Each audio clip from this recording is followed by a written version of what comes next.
Olá, tudo bem? Estamos agora no nosso sexto encontro, né? Sobre o Oriente Médio. Tá achando muito? Você não viu nada. Tô tentando resumir ao máximo. É porque tem muita informação. E eu não vou te poupar das informações, né?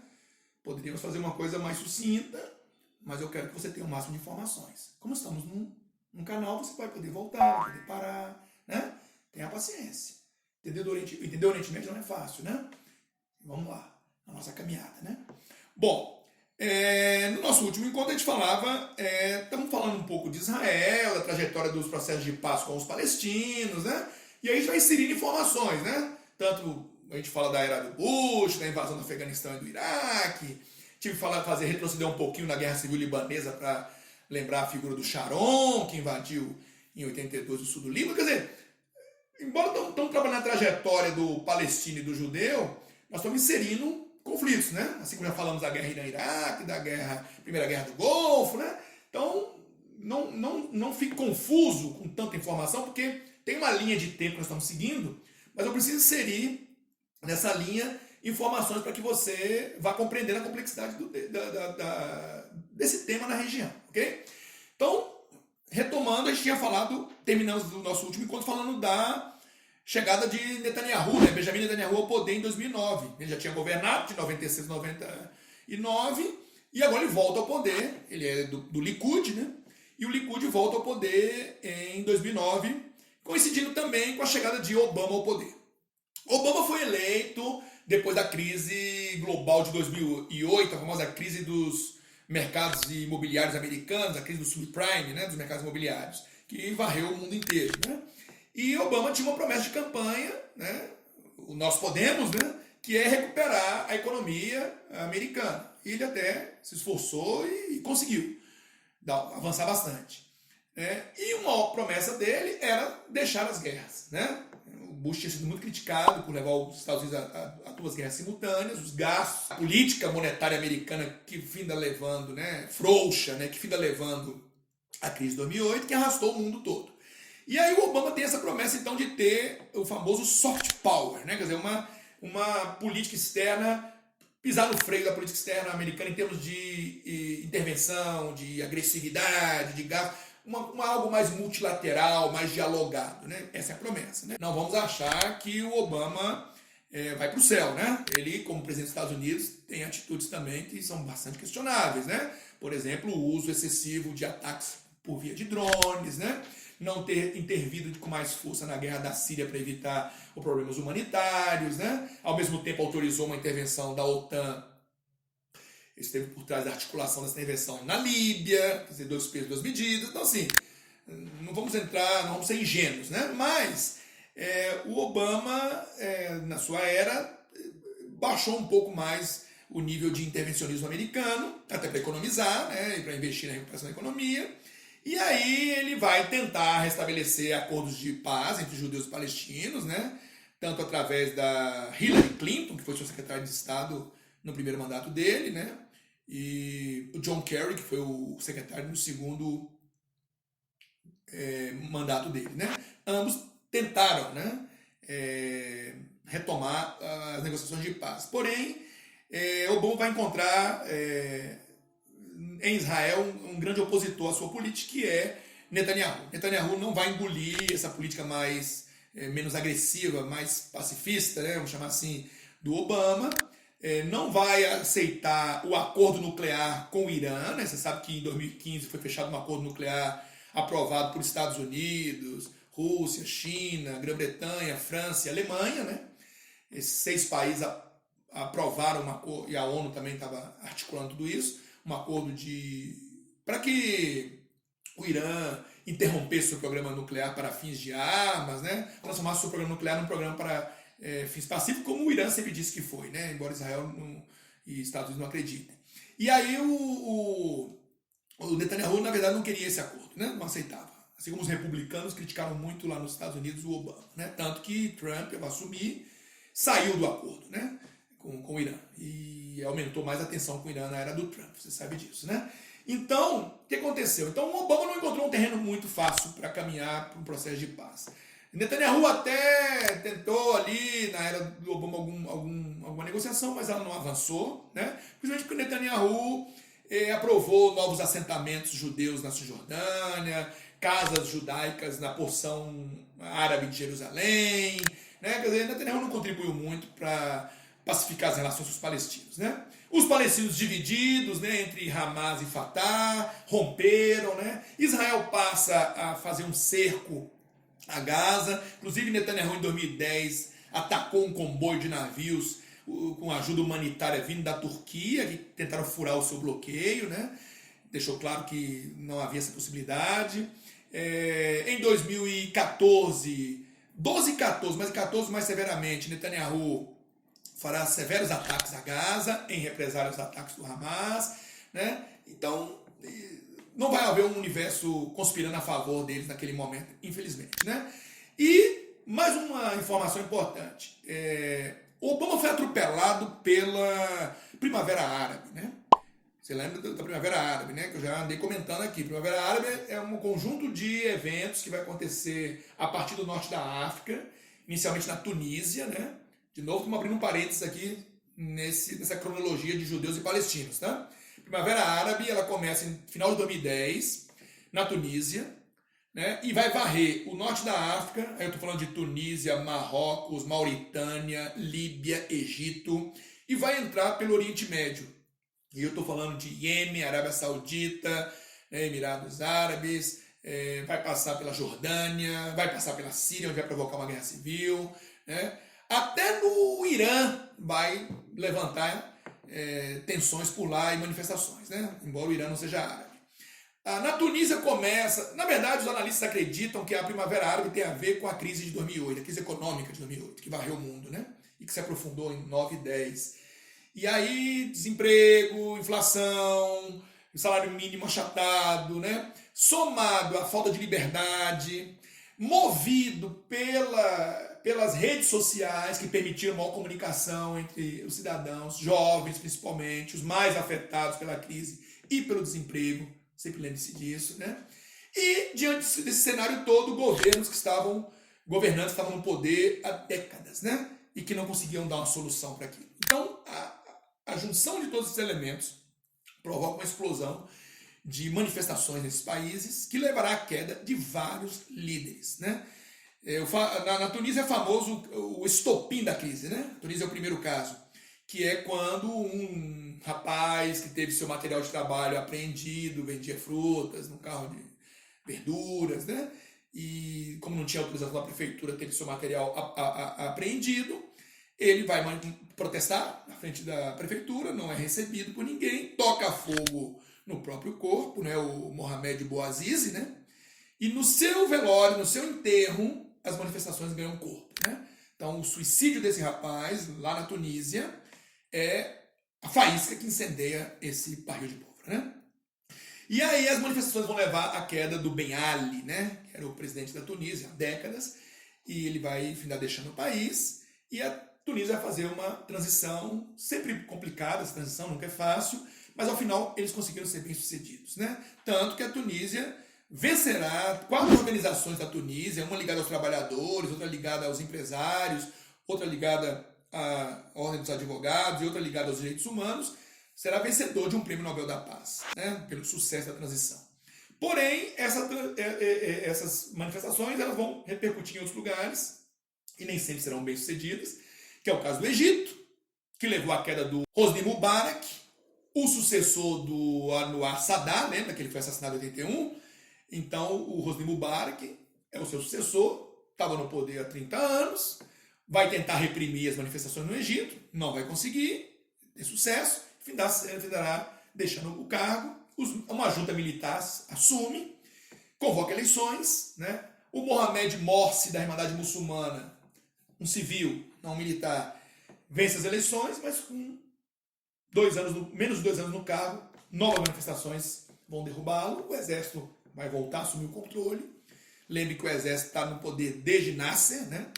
E atualmente o general Al-Sisi, que participou de uma eleição e venceu, ele é quem governa o Egito, né? Então o Egito vai passar, né? Chamam a Tunísia de Revolução do Jasmim e o Egito a Revolução do Nilo, né? E depois isso vai chegar à Líbia, que é um vizinho ali do Egito, que era governado pelo Gaddafi, Muammar Gaddafi, no poder desde 69, né? Então, Gaddafi é o mais longo dos ditadores daquela região.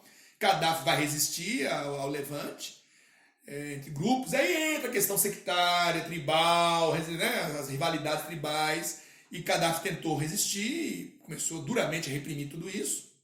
Só que aí o Ocidente entendeu questões humanitárias, né? Claro, Gaddafi tinha sido um antigo aliado soviético, né? Mas depois que a União Soviética acabou, ele findou se afastando ali um pouco da Rússia, tentou restabelecer relações com o Ocidente, né? Gaddafi foi um famoso elemento dos anos 80, né? Na era do Reagan, acusado de patrocinar terroristas contra americanos, né? Reagan chegou a autorizar um ataque à Líbia, né? Um ataque aéreo. Então, Gaddafi era um velho conhecido, né? Só que Gaddafi tentava num movimento de aproximação com o Ocidente, quando explode lá a Primavera Árabe, e no final ele cai, tenta fugir do país, é capturado e morto, né? Então é o fim da era do Gaddafi e a Líbia mergulha numa guerra civil e até hoje eles têm lá um governo de união nacional, mas que não controla todo o país, né? E é um outro país, está na mão de forças de oposição, então até hoje a Líbia não alcançou sua estabilidade, né? Outro caso famoso de guerra é o do Iêmen, né? O Iêmen também vai ter o presidente Saleh, né? Que vai ter que deixar o cargo, ainda tenta sofrer um atentado, foi para a Arábia Saudita se tratar, tentou retomar o controle do país, mas não consegue. E o Iêmen mergulha numa guerra civil, né? Onde os Houthis tentam, que é um grupo, uma minoria, tenta tomar o poder. E ali no Iêmen se desenha aquele quadro, né, de xiitas e sunitas, os sunitas apoiados pela Arábia Saudita, os xiitas apoiados pelo Irã, né? O Iêmen é palco dessa divisão também, né? E enfrenta graves problemas humanitários atualmente, né? E é uma guerra um pouco esquecida pela mídia. A mídia foca muito na guerra da Síria, né? Mas fala-se pouco do Iêmen. A situação do Iêmen se complica. Aí também tem a presença da Al-Qaeda, né? Assim como tem também na Líbia. Esses grupos se aproveitam do enfraquecimento institucional dos países para penetrarem neles também, né? E é mais uma força que atua. Na Jordânia, pequenas reformas feitas pelo rei acalmaram os ânimos. Na Arábia Saudita, um misto de pequenas reformas com repressão também puseram fim, né? No Irã, sempre repressão, você sabe como é que é o modelo iraniano, né, de governo, né, o regime dos ayatollahs.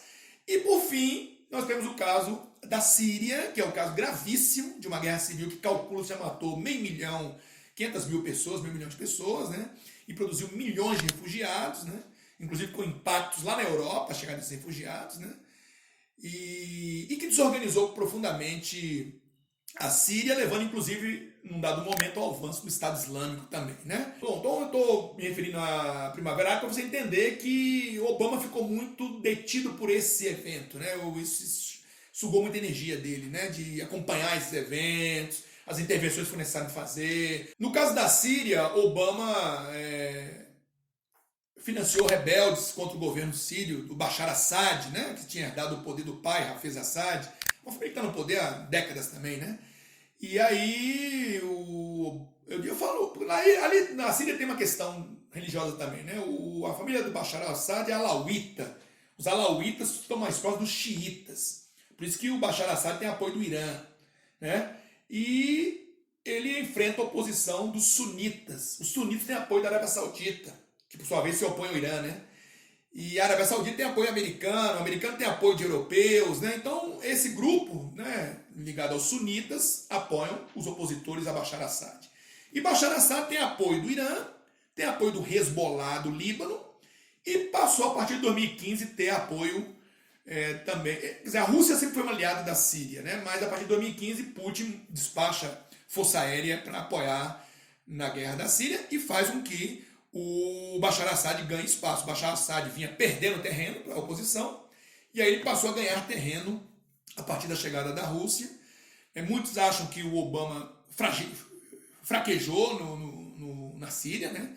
Inclusive tem uma famosa história que o Obama prometeu um ataque à Síria se armas químicas forem utilizadas. Tudo indica que elas foram utilizadas, e o Obama, a famosa linha vermelha que o Obama dizia que Bashar Assad não deveria ultrapassar, né?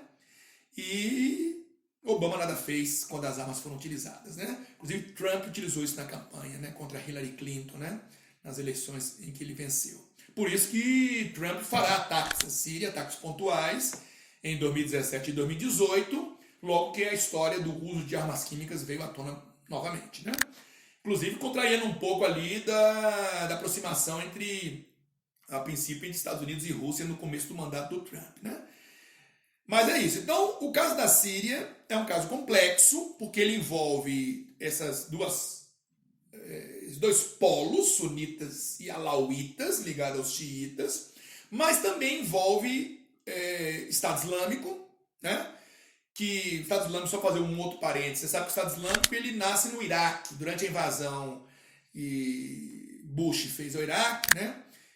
A invasão do Iraque durou de 2003 a 2011. Quem retirou as tropas americanas do Iraque foi Obama, era uma promessa de campanha, né? O Iraque mergulhou, pessoal, em uma espécie de guerra civil, viu a ascensão dos xiitas ao poder depois da queda do Saddam Hussein, naturalmente, os xiitas são a maioria. Com isso, o Iraque se aproxima mais do Irã, uma coisa que o americano não vê com bons olhos, mas naturalmente, né, xiitas do poder no Iraque se aproximam dos xiitas iranianos. Tudo bem que o Iraque não tem ayatollah no poder, mas ficaram mais próximos, né? E os curdos se fortalecem no norte do Iraque com o enfraquecimento do país, né, pós-Saddam Hussein, porque o país mergulha numa espécie de guerra civil. Os curdos chegam até a decretar uma autonomia no norte do Iraque. E uma dissidência da Al-Qaeda iraquiana levará à formação do Estado Islâmico, né? Que vai se estender depois até a Síria, aproveitando da guerra da Síria, né? O Estado Islâmico vai conseguir ter uma longa faixa de terreno entre o Iraque e a Síria, inclusive com postos de petróleo. O Estado Islâmico é conhecido por todos nós pelo a crueldade dos seus atos, degola de estrangeiros, incluindo jornalistas, né? Trabalhadores estrangeiros estavam por lá que eram caçados, né? Pessoas que foram queimadas vivas, atiradas de prédios, crucificadas, né? Quer dizer, uma série de... E lidando muito com mídia, né? O Estado Islâmico foi muito midiático, né? Então ele usava amplamente a internet, inclusive para radicalizar e convocar aliados, né? E isso tudo tornou o Estado Islâmico bastante conhecido, né? Ataques que foram feitos na Europa, principalmente, né? Na África, na Ásia, né? Mas principalmente na Europa, que a mídia dá mais atenção, né?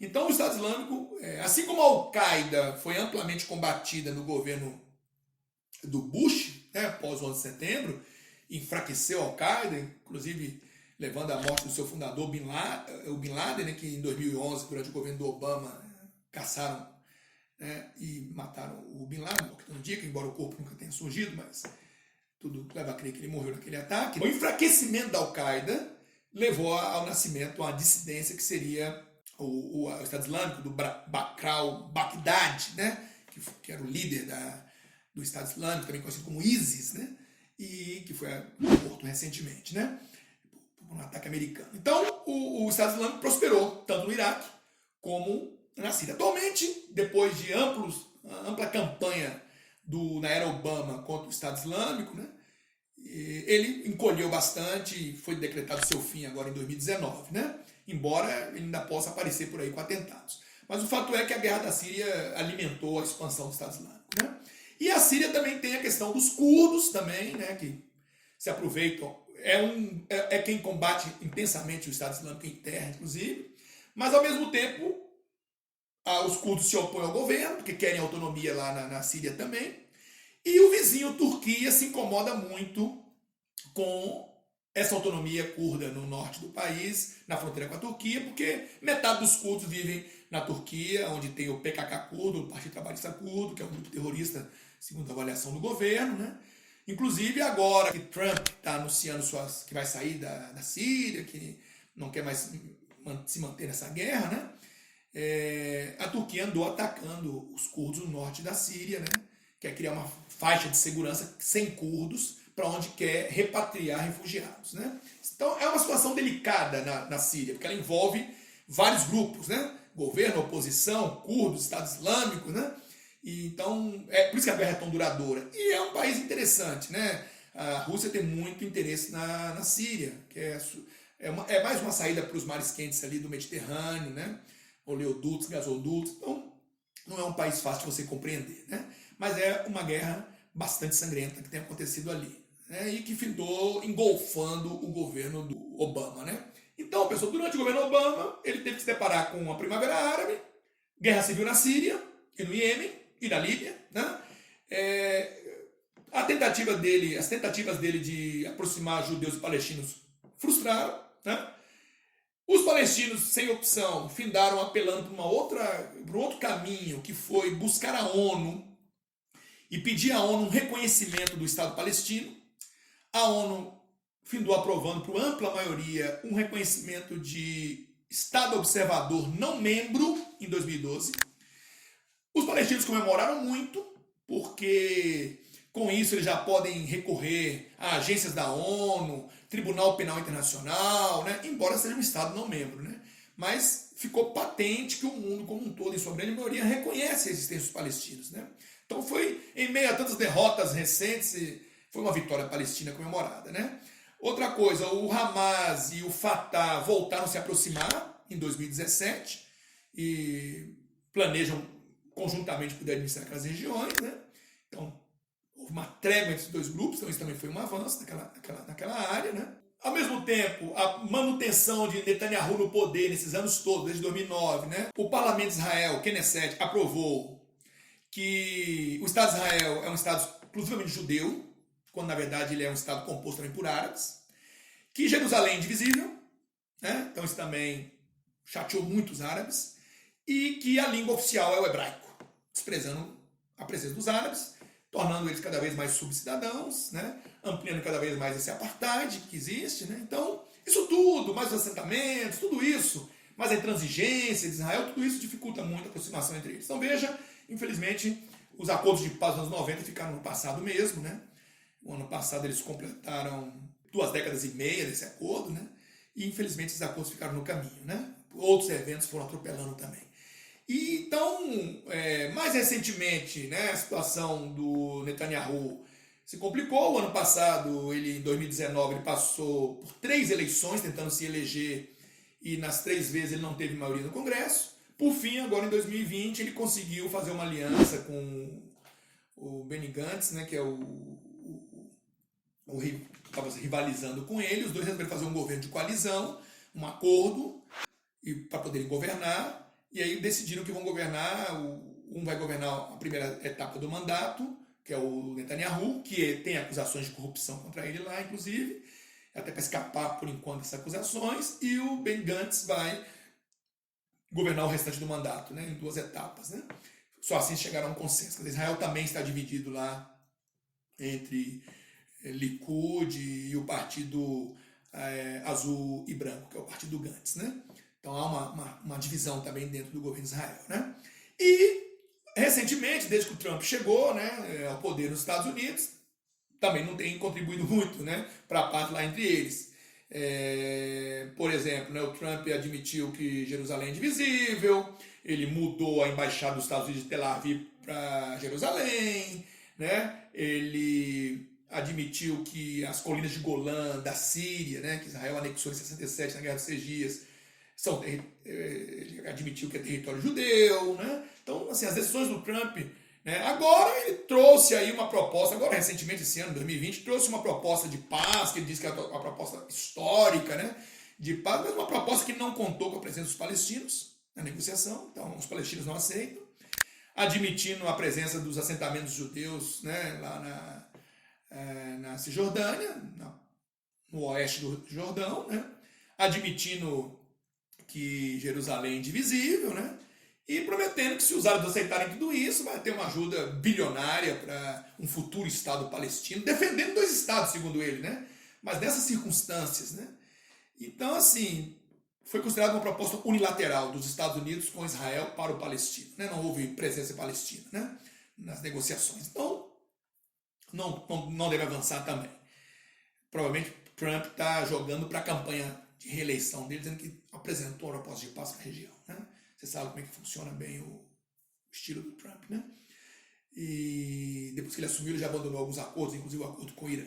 E a tensão com o Irã, já que estamos falando de Trump, né, aumentou muito entre 2019 e 2020, naquela região do Golfo, na entrada do Golfo, o Estreito de Hormuz, um drone americano foi abatido pelo Irã, o americano dizia que o drone estava em águas internacionais, o Irã dizia que estava em seu território, um drone militar americano. Um navio britânico foi apreendido pelo Irã em resposta à apreensão de um navio iraniano lá na Inglaterra, sendo que o navio iraniano estava furando, porque depois que Trump rompeu o acordo com o Irã, ele passou a fazer embargos ao Irã, né, punições ao Irã, e inclusive isso tem agravado a situação econômica iraniana, isso já levou lá no Irã a manifestações de rua, pessoas reclamando das condições econômicas, isso tem colocado, de certa forma, algum tipo de instabilidade lá no Irã, claro que duramente reprimido, né? E recentemente, agora em janeiro de 2020, o ataque ao Qassem Soleimani, né, que era o chefe da Força Quds, né, uma força especial, uma espécie de homem do Irã articulando os apoios que o Irã dá ao Líbano, no Hezbollah, à Síria, ao governo, quer dizer, uma espécie de porta-voz militar iraniano, um homem de grande envergadura lá perante ao Ayatollah, foi assassinado num atentado que os Estados Unidos promoveram, né? Um ataque dos Estados Unidos ao militar no aeroporto de Bagdá, dentro de um carro, ele foi atacado, morto. Isso levou a uma reação do Irã. O Irã fez ataques a bases americanas no Iraque, né? Então, parecia que estavam beirando um conflito, né? Mas depois as coisas se acalmaram, né? Até porque em ano eleitoral o Trump não quer comprar essa briga, né? Mas a tensão aumentou muito lá recentemente entre Irã e Estados Unidos, né? E ao mesmo tempo o Irã tem que lidar com manifestações internas no país. Então a situação ficou bastante tensa naquela região, né? Então veja, pessoal, estamos chegando ao fim da nossa saga, né? Eu entendo que foi uma longa história, né? Ao falar do Oriente Médio nós nos alongamos bastante porque havia muito o que falar. O fato de você estar dentro de um canal podendo assistir essa aula num vídeo, isso facilita você a retomar, né, quando for preciso, pausar, né, para poder entender melhor. O objetivo foi oferecer o máximo de informação para você dentro desse tempo e tentar uma cronologia até os dias de hoje, para que você entendesse como funciona o Oriente Médio, né? Óbvio que isso demanda que você tenha mais leituras, se mantenha informado sobre essa região, mas eu acredito que a gente trabalhou os principais pilares de tensão do Oriente Médio, e se você assistiu a todos os encontros, ao todo são 6 encontros, você vai ter a oportunidade de entender bem mais do Oriente Médio após os nossos encontros, né? Para mim foi muito prazeroso falar sobre esse assunto, é um assunto que eu tenho uma afinidade grande, gosto muito de ler sobre isso. E se prepare, porque teremos encontros para falar de outros temas futuramente, né, no futuro próximo. Mas foi muito bom trabalhar toda essa trajetória do Oriente Médio. Queria fazer uma ressalva em relação à Primavera Árabe. Muitos dizem que essa primavera ela não produziu os frutos que se esperava, né? Alguns chamam até de um inverno árabe, já comentei isso. Mas as convulsões que ela promoveu ainda estão por aí, né? Então lembre-se de continuar acompanhando isso aí pela mídia, ok? Um grande abraço e que você entenda um pouco mais do Oriente Médio a partir do nosso Conhecendo o Oriente Médio. Valeu, galera!